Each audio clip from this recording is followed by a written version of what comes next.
para hablar un poco de cómo estamos parados en este tema, tenemos en línea a Agustín Echevarne, que es director general de la Fundación Libertad y Progreso. Agustín, ¿cómo estás? Buenas tardes. Buenas tardes, Carlos. Un gusto charlar contigo. Bueno, no, al contrario. Decime, ¿dónde estamos parados? ¿Cuál es tu visión de digamos, de las decisiones de Donald Trump y evidentemente las consecuencias que ha tenido y que está teniendo, ¿no? Con el derrumbe de las bolsas en todo el mundo? Sí, Donald Trump ha pegado un puñetazo sobre la mesa y generó un tembladeral Sí. descomunal, ¿no? Como pocas veces hemos visto en el mundo y además generado adrede, a propósito, ¿no? Entonces es una cosa realmente bastante dramática, te diría, porque el aumento de los aranceles que está haciendo Estados Unidos en un solo día lo transformó de ser un país abierto y libre a ser un país cerrado. Claro. Y cerrado y además con malas relaciones con todo el mundo. Sí. Desde un día para el otro agravó la situación internacional a punto tal que las bolsas están teniendo unas pérdidas muy grandes. Ya estamos en lo que los americanos llaman el bear market, ¿no? Cuando ya es un mercado bajista que bajó más de 20%, con una volatilidad enorme. Entonces una fake news hoy estaba todo 2% abajo y pasó a estar 2% arriba y después de nuevo para abajo. En los mercados grandes estamos hablando, Sí, ¿no? sí, No es sí, en los sí. mercados emergentes, estamos hablando de los mercados centrales. Entonces esto es una situación inédita. La anterior vez que subió un aumento de tarifas equivalente a estos niveles fue en la década del 30. Ahora, la década del 30 terminó muy mal porque terminó en una guerra de tarifas que después se tradujo en una guerra de devaluaciones competitivas. Entonces devaluaba un país, después devaluaba otro, después otro, y terminó en una situación de lo que fue la Gran Depresión, ¿no? Por supuesto, con muy malos manejos de los bancos centrales también, que en este caso creemos que eso no va a ocurrir, que probablemente los bancos centrales van a estar no van a agravar la crisis como sí la agravó en aquella época. Pero lo cierto es que ya hoy los principales bancos del mundo están mostrando que las distintas economías van a entrar en recesión. Otra diferencia es que en aquel momento la economía mundial ya estaba en recesión y de ahí pasó a la depresión. Ahora esto lo provoca el gobierno de Estados Unidos, ¿no? Y eso es bastante raro, es muy extraño. Estas cosas yo no recuerdo algo equivalente a lo largo de mi vida. Y solo que cuando uno trata de mirar, te diría dos cosas positivas. Una es que el gobierno argentino es un gobierno que, a diferencia de muchos otros países, logró tener superávit fiscal desde el primer día, y Sí. eso le ha dado una gran credibilidad internacional, y vamos a tener el acuerdo con el Fondo Monetario que va a salir dentro de 3 semanas, 2 semanas, y eso va a terminar de dar cierta credibilidad, pero eso no significa que nos estamos comiendo ahora un problema ajeno y que nos repercute directamente en el riesgo país. Porque Argentina venía con ganancias muy grandes en la bolsa y en los bonos, de más de 200%, Sí. y con este cimbronazo fenomenal, por supuesto, era un momento de toma de ganancias de toda esta gente que se agravó ahora. O sea, había un proceso de toma de ganancias normal que se dio por el propio proceso de negociación con el Fondo Monetario, porque le Sí. puso incertidumbre en nuestro esquema cambiario. Pero sobre eso se montó este problema, y entonces ya lo que era una toma de ganancia normal pasó a ser una más grande. Digamos, los bonos, para que te hagas una idea, en Argentina valían 20 centavos, subieron a 72 y ahora cayeron a 62. Todavía no es nada dramático, pero es una caída que, por supuesto, lo ves en el riesgo país, que había bajado de 2.000 puntos a 550 y ahora está en 900. 900, ¿no? Ahora, 900 y pico, no de 60, no sé sí, cuánto sí, estaba. sí. Ahora, decime, Agustín, porque dentro de esta devaluación que está prevista en casi todo el mundo, ¿cómo nos va a afectar con el tema de China? Porque, digamos, hay una gran cantidad de swap chinos que están formando parte de esta reserva que tiene el Banco Central. Cayendo la moneda china, ¿qué pasa con eso? No, yo creo que esa parte no va a ser tan relevante. A nosotros nos pega, lo que más nos pega es en el mercado financiero, en los bonos, que es el famoso riesgo país. Sí. Con el swap chino pasa otra cuestión, que es que aparentemente, en el acuerdo con el Fondo Monetario, Estados Unidos querría que nosotros salgamos de ese swap con Sí. China. Ahora, para que salgamos de ese swap con China, el aporte que tendría que hacer el fondo tiene que ser mucho mayor. Entonces, no sé si, por eso tal vez estaba hablando, yo no quiero hablar de cosas que todavía no conozco. Sí, Sabemos sí, que claro. sí va a haber un monto cercano a 20.000 millones, pero no sabemos cuánto va a ser el paquete inicial que nos van a dar.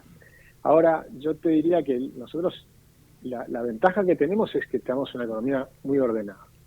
Tenemos un problema, sí, y que esto va a generar una volatilidad en esta semana, sin duda. Y me faltó decir la otra parte que yo creo que puede ocurrir a mediano plazo, A ver. que es que tienen que empezar a negociar.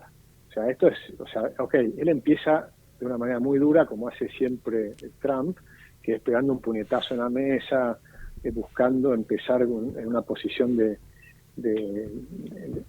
superpoder, digamos, ¿no? De querer tener el control de la situación de entrada, mostrar que es el macho alfa y bueno, a partir de ahí empezar a negociar. De esa forma que a mí no me gusta, pero que es la que él usualmente tiene, y lo puedes ver en los libros que escriben sobre su autobiografía o en la película El aprendiz, es parte de su temperamento también, ¿no? Pero después negocia, y después es lo que llaman un deal maker, es un hombre que hace negocios. O sea, que él está acostumbrado a cerrar acuerdos. Sí. Empieza de una manera muy dura, pero después cierra acuerdos. Entonces yo creo que en los próximos meses, tal vez trimestres, vamos a empezar a ver que se llegan a los acuerdos. Entonces estamos como en el peor momento, que es este momento inicial de caídas muy grandes, de declaraciones estridentes de todos lados, y lamentablemente los distintos países pueden reaccionar de diferentes maneras, pero los principales países, China, lo que hizo fue una represalia de aumentar las tarifas. Tal cual. No es la mejor manera de negociar. La mejor manera de negociar es pedirle, dame 30 días y negociemos los puntos que querés. Y que es lo que está haciendo, por ejemplo, México. Sheinbaum, que tiene una ideología diferente a la mía, pero que claramente creo que está haciendo una forma de negociar con Trump que es mucho más razonable. Ahora tenés países como Vietnam, que también le propusieron más. Le digo, no, vamos al libre comercio total y bajemos los aranceles a cero. Esa me parece que es la mejor de todas, porque ahí los desafías. Ahora la respuesta de Trump o del gobierno de Estados Unidos es, bueno, pero ustedes nos están tercerizando bienes chinos y eso no queremos. Queremos que sea realmente con productos de ustedes, pero no que me mandes lo que viene de China. Por lo cual hay un montón de vericuetos en todas estas cuestiones y en ese conjunto de temas está la posición del gobierno argentino con Milei y la buena relación que tiene con gente del gobierno de Estados Unidos, que dicen, nosotros vamos a negociar para abrir más el comercio, no solo volver al momento anterior, sino para tener un comercio más abierto. Y creo que esa es lo mejor que podríamos hacer. Y en el caso intermedio es el de Europa, que le dice, bueno, les doy 30 días para negociar, pero después nosotros vamos a hacer la represalia. Claro. Ahora, Agustín, yo digo, yo hablaba recién de esto que ya obviamente tiene décadas, que es la globalización, porque Estados Unidos, por más que el presidente Trump haya planteado quiero volver tal vez a algo que ya suena medio antiguo, a la industria americana, pero los componentes hoy vienen de muchas partes del mundo, ya no es que vos decís armo un teléfono de la manzanita solamente en Estados Unidos sin importar infinidad de componentes, desde todo viene de algún lugar distinto. ¿Cómo presumís que imaginó esto? No te pongo un psicólogo, pero... Bueno, yo creo que el análisis económico que hacen es malo, es erróneo. Creo que esa fórmula que hacen incluso de decir, según el déficit que tengo con determinado país, es el arancel que te pongo. Eso es muy mala política económica, porque en realidad vos puedes tener superávit con unos países y tenés déficit con otros, dependiendo de las ventajas comparativas entre los diversos países. No tenés que tener con todos los países equilibrio comercial. Pero después hay otro tema, que Estados Unidos lo que ha hecho es emitir una moneda que es demandada en el mundo. Entonces emite un montón de dólares que tenemos todos en el mundo, en muchos países, en Argentina una cantidad, en Rusia, en todos lados. Tercer país que tiene... Argentina es el tercer país, primero creo que es Rusia, China y nosotros, la mayor cantidad de dólares que tienen los argentinos, los ciudadanos. Y entonces imagínate, si lo que están haciendo es emitir moneda, un papelito, y con eso compran productos de otros países, ¿con qué le pagamos? Nosotros le pagamos con las cosas que les vendemos. Claro.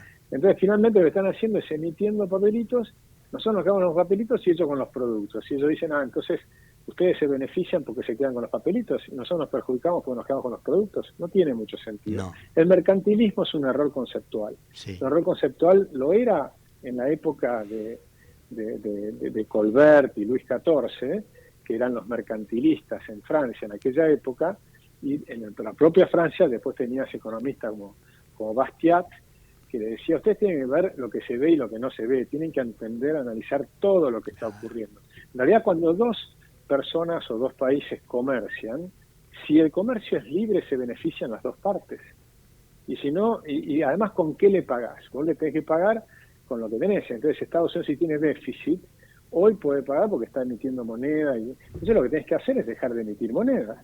Entonces, ponés en cuenta tus cuentas en orden, dejás de tener déficit fiscal, dejás de emitir moneda, y entonces lo que vas a tener es simplemente, vas a empezar a tener una economía más ordenada, van a bajar las tasas de interés, entonces al bajar las tasas de interés va a tener una economía más competitiva, y entonces va a poder mejorar su competitividad y demás. No necesita hacer esta barrabasada de poner aranceles. Estaba mejor encaminado cuando empezó con Elon Musk copiándolo a Sturzenegger y a Milei, es decir, vamos a bajar el gasto. Solo que no lo hicieron muy poquito. Hicieron mucho ruido y pocas nueces. Ahora, hablaste de tasas. Sí, evidentemente Estados Unidos tiene que, producto de todo este menjunje, de repente levantar la tasa de interés. Esto trae un perjuicio enorme al ciudadano americano que vive, porque a ver, es la mentalidad de que todo lo que tienen comprado es todo a cuotas, no hay la compra de los argentinos que vamos con el efectivo sobre la mesa, ¿no? A ver, vamos por partes. El ciudadano americano lo primero que sufre son los aranceles. Los aranceles son impuestos. Sí, claro. Entonces, al ponerte un arancel te suben los precios. Vas al supermercado y las cosas te salen más caras. Te compras un auto y te va a salir más caro. Entonces, lo que ha pasado ahora, por ejemplo, es que aumentó fuerte la venta de autos, que la gente dice que compro ahora porque después viene el aumento de los aranceles y no voy a poder comprar. Entonces, va a venir ese aumento de la inflación. Las tasas de interés, ahí entra a jugar algo que es más complejo, porque el instrumento de la tasa de interés que usa la Reserva Federal de Estados Unidos, o sea, el Banco Central, tiene que cumplir con dos mandatos. Un mandato es el de la inflación, entonces debería subir la tasa de interés para controlar el aumento de la inflación. Pero el segundo mandato es que tenés que tratar de mantener el empleo. Y como va a entrar la economía en recesión, va a perder empleo. Entonces tenés un solo instrumento y dos mandatos contradictorios. Porque para poder generar empleo tenés que bajar las tasas de interés. Por eso Trump le dice, ¿qué espera para bajar las tasas de interés? ¿No ves lo que está pasando en los mercados? Sí. Como diciéndole que el culpable es la Reserva Federal. El culpable no es la Reserva Federal en este caso, que muchas veces sí lo es, pero no en este caso. Y el culpable es claramente la administración Trump, que está haciendo este desbarajuste.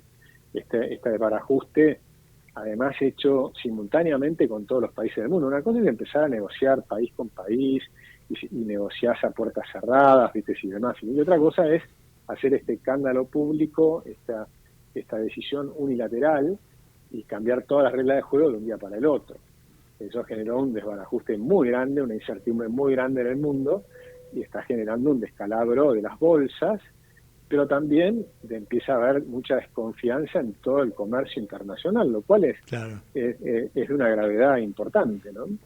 Ahora, Agustín, la última. Nosotros que Argentina es un poco, nos sentimos un poco el ombligo del mundo, ¿cómo nos pega todo esto a nosotros? ¿Cómo, digamos, en el metro cuadrado de cada uno, o en la inmediatez o en el tiempo? Sí, yo diría, la ventaja que tenemos es que por lo menos tenemos un gobierno serio. Sí. En otras situaciones Argentina estaría volando por el aire, porque si estábamos en el gobierno anterior, yo creo que íbamos a la hiper directamente, o sea, iba a ser un desastre. Con el gobierno actual, la verdad es que son gente moderada, tranquila, que muy profesional, saben lo que tienen que hacer. Además tenemos buena relación con Estados Unidos, y encima no somos el país que más nos ha tocado, porque nosotros nos pusieron 10% de arancel, lo cual te permite en alguna medida estar en mayor capacidad de competitividad contra otros países que les han puesto 64%, Sí, o 20 y pico, 50%. sí.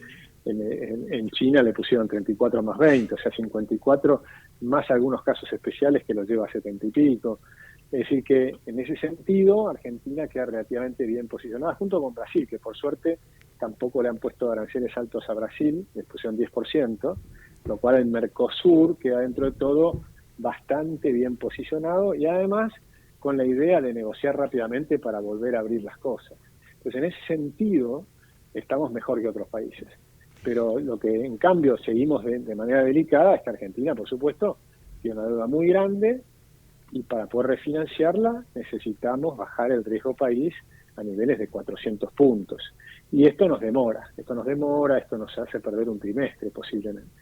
Y Y también nos puede generar algún problemita por el lado de las expectativas sobre el tipo de cambio, que por suerte está bastante tranquilo para el nivel de despelote que hay, sí, y vos ves que está bastante tranquilo, y bueno, pero eso sí, las expectativas sobre el tipo de cambio, después las puedes ver reflejadas en aumento de la inflación. Entonces, este camino hacia la desinflación se puede también demorar un poquito más, porque nosotros veníamos a un proceso que pasaste de 211% en el 23, 117% en el 24, 32% anualizado el primer trimestre de este año, o sea que veníamos muy bien.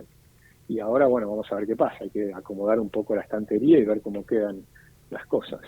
tal vez, aunque obviamente no lo compartimos, pero casi es un seguro que tenemos que esté vigente el cepo todavía, ¿no? Porque si no, podríamos tomar otro camino, se me ocurre, ¿no? Bueno, lo que va a pasar probablemente es que demores un poco más en la salida del cepo, eso puede ocurrir. Que Claro. haya y que entonces justamente lo que apostaron a que se salía rápido del cepo también perdiendo plata, y por eso es que está tranquilo el dólar, porque nadie dice que para acá con esta situación y todo, y con el Fondo Monetario apoyando, lo probable es que no salgas del cepo ahora, que salgas más adelante. Claro.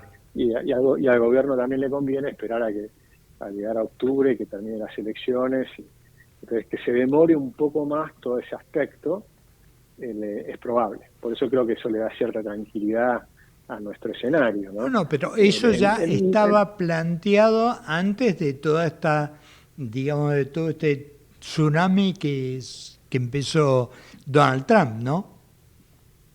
Claro, de hecho yo era de la idea, antes incluso, para mí el año pasado ya hubiera sido una oportunidad de salir del cepo, porque en un momento la brecha estaba muy chiquitita y yo hubiera salido del cepo, pero bueno, se eligió este otro camino y capaz que hay que ver cómo termina la cosa, cómo lo vemos más adelante. Yo creo que cuando miremos esto dentro de unos años, que si saliste un trimestre antes o un trimestre después del cepo cambiario, no cambia la cosa. No, no, Lo que sí cambia la cosa es mantener el rumbo. Lo que sí es muy importante es mantener el superávit fiscal, mantener en orden las cuestiones, pero por supuesto en este nivel de convulsión que tenemos en estas semanas, que no puede durar mucho tiempo, porque este nivel de caídas de las bolsas, las bolsas caen rápido y se recuperan lento.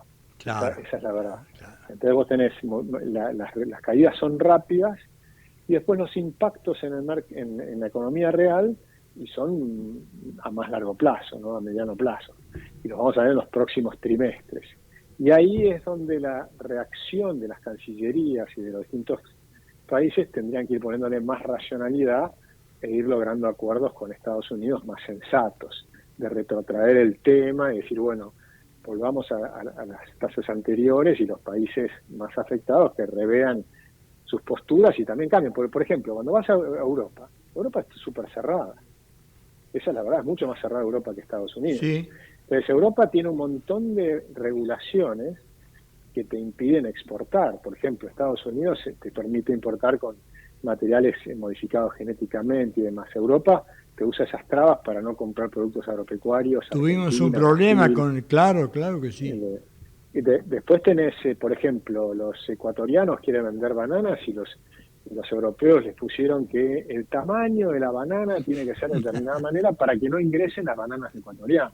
Pero digamos las cosas como son. Los Claro. europeos también están muy cerrados. Entonces ahora tienen que ver, bueno, a ver si empiezan a simplificar todas esas cosas que han puesto, sobre todo en todo el sector agropecuario, que tiene un montón de regulaciones y restricciones que son pararancelarias. Sí, Entonces vos tenés sí. el problema de los aranceles y después tenés todas las regulaciones que te complican la vida para si vos querés exportar. Está la cuota Hilton, que te dan un poco más, te dan un poco menos. Todas esas cosas de cuotas, eso son medidas pararancelarias. Entonces tenés que también no corresponden. Entonces, hay algunos argumentos que tiene Trump que son verdaderos. Lo que pasa es que la manera de negociarlos es medio brutal. Sí, la verdad. Agustín, te agradezco como siempre estos minutos y bueno, espero que la próxima vez tengamos cosas para festejar y que todo esto se vaya arreglando y formalizando y tomando un mejor camino. Te mando un abrazo grande. En los próximos meses. Dale, buenísimo, un abrazo grande. Abrazo grande. Agustín Echevarne, director general de la Fundación Libertad y Progreso.